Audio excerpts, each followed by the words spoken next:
لباس کے بارے میں بہت سارے لوگ جو ہے نا بہت نرم ہو گئے ہیں اور بہت کام خراب ہو گیا ہے، اور آج ہماری جوان بچیوں کا لباس اور چھوٹی بچیوں کا لباس یورپین ہوتا چلا جا رہا ہے۔ کالج یونیورسٹیز کے لباس میں پینٹ اور یہ چیزیں آ گئی ہیں، اور 20-30 سال بعد اسکرٹ بھی آئے گی اور سب ختم ہو جائے گا، جو تھوڑا بہت رہ گیا یہ بھی ختم ہونا ہے اور کم ہونا ہے، کیونکہ ہم نے ٹریک وہ لیا ہوا ہے۔ سنت کے راستے کو جب چھوڑ دیا، پردے کو چھوڑ دیا، تو ابھی آگے ہی بڑھنا ہے، بے حیائی میں کم نہیں ہونا۔ ہماری اب عورتوں کے لباس کیا ہو چکے ہیں، ابھی مزید تباہی آنی ہے۔ آج اگر کہیں کوئی صحیح برقعے والی عورت مل جائے تو دل میں خیال پیدا ہوتا ہے کہ چلو الحمدللہ کچھ تو ہیں، لیکن 30-40 سال کے بعد جو آج لباس پہن کے عام عورتیں پھر رہی ہیں، یہ والی عورتیں 30 سال بعد اسی لباس میں ہوں گی کہ چلو ان کا بھی بڑا اچھا لباس ہے بھائی، کیونکہ اس وقت اور زیادہ تباہی آ چکی ہوگی، کیونکہ ہم تو تباہی کے راستے پر ہیں۔ ہم لباس کو اہمیت ہی نہیں دیتے، لباس کا بڑا تعلق ہے۔ کتنے لوگ کہتے ہیں جی حدیث میں لباس کا کہاں ہے جی؟ تو پہلی تو یہی بات، من تشبہ بقوم فہو منہم، جو جس سے مشابہت اختیار کرے۔ کیا ہمارے لباس، ہماری بچیوں کے نام تو عائشہ، خدیجہ اور زینب ہیں، کیا ان کے لباس بھی بی بی فاطمہ، بی بی خدیجہ والے ہیں؟ نام تو وہ رکھ لیے، لباس کن کے ہیں؟ الحمدللہ میری جو کتابیں ہیں گلدستہ سنت، 7 جلدیں آ چکی ہیں، اس کی دوسری جلد میں لباس کے اوپر بہت تفصیلات موجود ہیں۔ اللہ کرے کہ آپ وہ لیں اور پڑھیں، اور اللہ عمل کی بھی توفیق عطا فرمائیں۔ تو لباس کے بارے میں ذرا سن لیجئے۔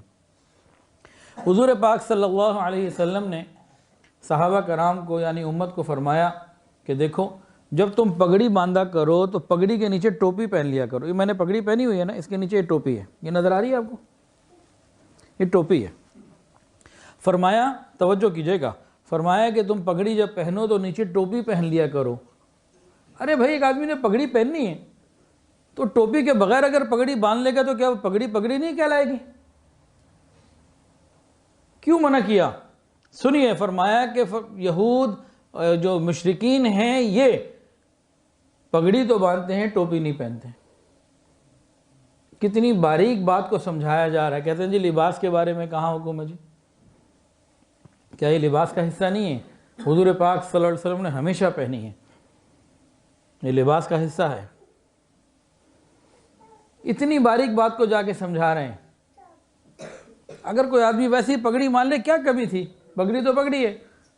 فرمایا نہیں، ان کی مخالفت کرو۔ ابھی بھی اگر ہمیں سمجھ میں نہ آئے تو کیا کہہ سکتے ہیں؟ ہم ان لوگوں کا لباس پہنتے ہیں جنہوں نے نبی علیہ السلام کو تکلیفیں پہنچائی۔ دشمن رسول کا لباس ہم پہنتے ہیں تو ہم وہ لباس پہن کر اپنے نبی کو کتنی تکلیف پہنچاتے ہوں گے، کبھی اس کا تصور بھی کر لیجئے گا۔ اور حضرت جی پیر حافظ الفقار احمد نقشبندی دامت برکاتہ العالیہ فرماتے ہیں کہ پہلے دل ایک ہوتے ہیں، پھر لباس ایک ہوتے ہیں۔ حضرت جی فرماتے ہیں پہلے دل ایک ہوتے ہیں، پھر لباس ایک ہوتے ہیں۔ ہم جو لباس پہنتے ہیں اس کا بڑا دل سے تعلق ہے۔ اگر ہمارے دل اللہ والوں سے جڑ جائیں، ہم ان کے لباس پر آ جائیں گے۔ اگر ان کے لباس پر نہیں آئے تو اس کا مطلب ہے دل ابھی ایک پورے طریقے سے نہیں ہوئے، ابھی راستے کے راہی ہیں۔ تو پہلے دل ایک ہوتے ہیں۔ ہمارے لباس کن سے؟ اب تو شادیوں میں ہم لباس شادی بیاہ میں جو ہم لباس پہنتے ہیں، باقاعدہ میڈیا میں دیکھ کر کہ کس فاحشہ عورت نے کون سا لباس کہاں پہنا وہ بنواتے ہیں۔ کیا کریں؟ تو حدیث کو سن لیجئے، اللہ ہماری حفاظت فرمائے۔ من تشبہ بقوم فہو منہم۔ اچھا، اور غور کیجئے، مخالفت کا جو حکم ہے، فرمایا رسول اللہ صلی اللہ علیہ وسلم نے روزہ رکھنے کے بارے میں کہ تم جب روزہ رکھو تو سحری کیا کرو، کہ مشرکین سحری نہیں کرتے، مخالفت کرو۔ افطاری کے بارے میں فرمایا ہے کہ جب افطاری کرو تو جلدی کر لیا کرو، مشرکین دیر سے کرتے ہیں، تم جلدی کر لیا کرو، مخالفت کرو۔ اتنی چھوٹی چھوٹی باتوں میں مخالفت کا باقاعدہ حکم آ رہا ہے۔ اور غور کیجئے، حج کے موقع کے اوپر حضور پاک صلی اللہ علیہ وسلم کے 2 اعمال ایسے تھے، آپ کے ساتھ 1.25 لاکھ صحابہ ہیں، کہ جس میں آپ نے کھلا حکم دیا کہ مشرکین کی مخالفت کرو۔ ان میں سے ایک یہ تھا کہ مشرکین مکہ جو ہیں یہ میدان عرفات نہیں جاتے تھے، میدان عرفات نہیں جاتے تھے، حج کے لیے جاتے تھے۔ بیٹا اندر جا کے لے لیں، ابھی ہمیں بات کر رہا ہوں ابھی۔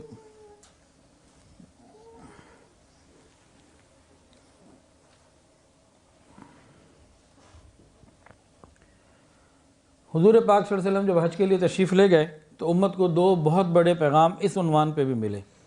پہلا پیغام کیا تھا؟ نبی علیہ السلام میدان عرفات تشریف لے گئے۔ مشرکین مکہ اپنے آپ کو سپیریئر سمجھتے تھے اور عرفات کے میدان میں نہیں جاتے تھے، حج کے لیے جاتے تھے، عرفات نہیں جاتے تھے۔ میدان عرفات حدود حرم سے باہر ہے، وہ کہتے تھے ہم حج پہ جا رہے ہیں تو ہم حدود حرم میں رہیں، حدود حرم سے باہر کیوں جائیں؟